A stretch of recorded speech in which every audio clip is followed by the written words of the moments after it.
চতুর্থীতে সন্তোষ মিত্র স্কোয়ারের পুজো উদ্বোধন অমিত শাহের। এবার কালীঘাট মন্দিরেও পুজো দিলেন কেন্দ্রীয় স্বরাষ্ট্রমন্ত্রী।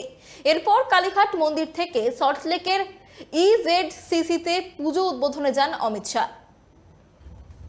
বিজেপি কাউন্সিলর সজল ঘোষের পুজো বরাবরই উদ্বোধন করে থাকেন কেন্দ্রীয় স্বরাষ্ট্রমন্ত্রী অমিত শাহ।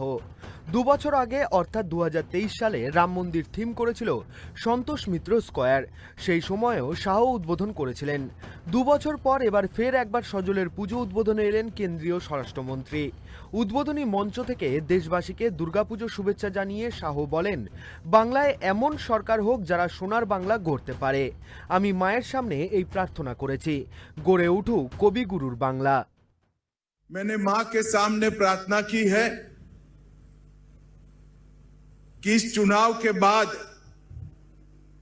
बंगाल में एक ऐसी सरकार बने जो सोनार बांग्ला का निर्माण कर पाए। हमारा बंगाल फिर से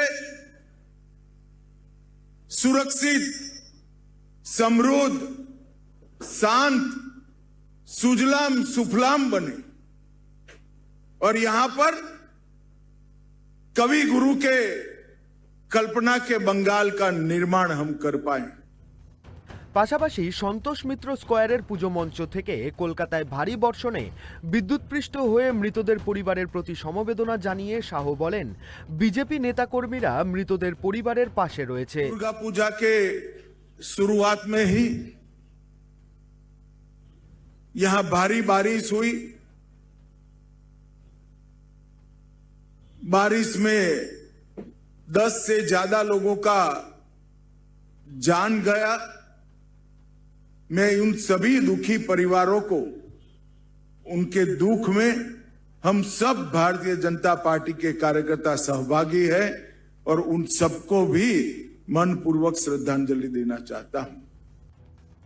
সন্তোষ মিত্র স্কোয়ারের পুজো উদ্বোধনের পর কালীঘাট মন্দিরে যান কেন্দ্রীয় স্বরাষ্ট্রমন্ত্রী। সেখান থেকে বেরোনোর সময় পেছন থেকে আচমকা কয়েকজন যুবক জয় বাংলা বলে চিৎকার করে ওঠে বলে অভিযোগ।